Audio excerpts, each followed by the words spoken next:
everyone, and welcome to the Peddling Princess Podium. I'm your host, John Ardelli. This episode will be airing Saturday, October 6th, and that means that last night then, Marie and I have just gone out to the Member 2 Trade and Convention Center for a performance of Chilliwack, and I'm hoping that next week's episode is going to be on that. For this week, though, since I don't have a whole lot of other things going on, I'd like to talk about something that's been on my mind over the last few months.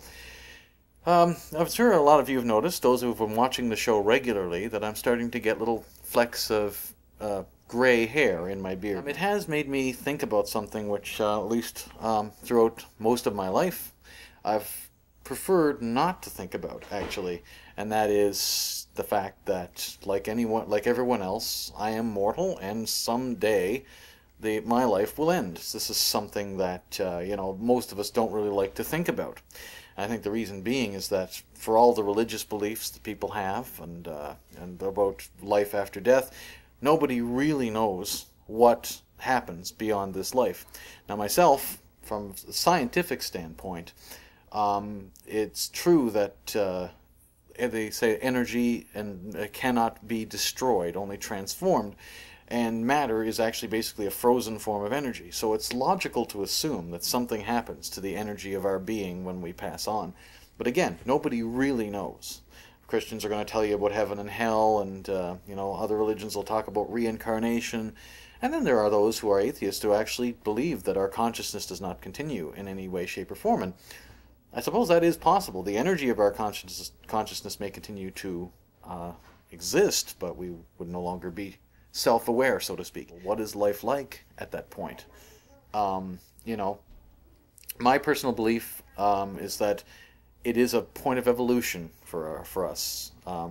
Psychologically, when we break free of our physical body, I looked at the physical body left behind almost as like the cocoon left behind by the caterpillar when it becomes a butterfly. It's just a shell that held the energy of our souls until we develop to the point where we're ready for the next life. What if I'm wrong and we do just simply disappear? And what is that like? And why does that scare me? Because, again, the people pointed out, well, if it does happen that way, you're not going to care because you're going to be gone. But how do we know that?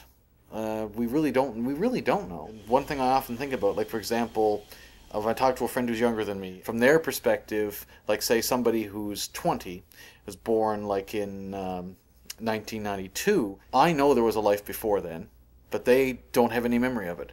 The same thing applies to me, however, as I was born in 1972, and my girlfriend Marie, she's 14 years older than me, she was born in 1958, and she has the same perspective. She knows about the world before I was born and the day I was born, and I have no memory of it and no consciousness of it.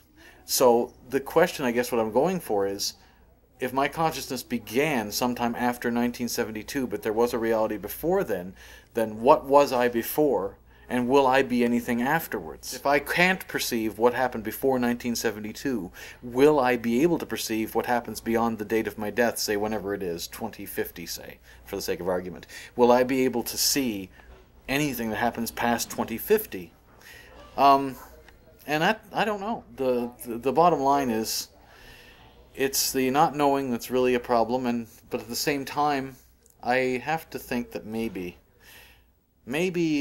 it's best that we don't know what happens beyond this life, because maybe it is that mystery that makes life the magical thing that it is. Well, thank you for watching the Peddling Princess Podium.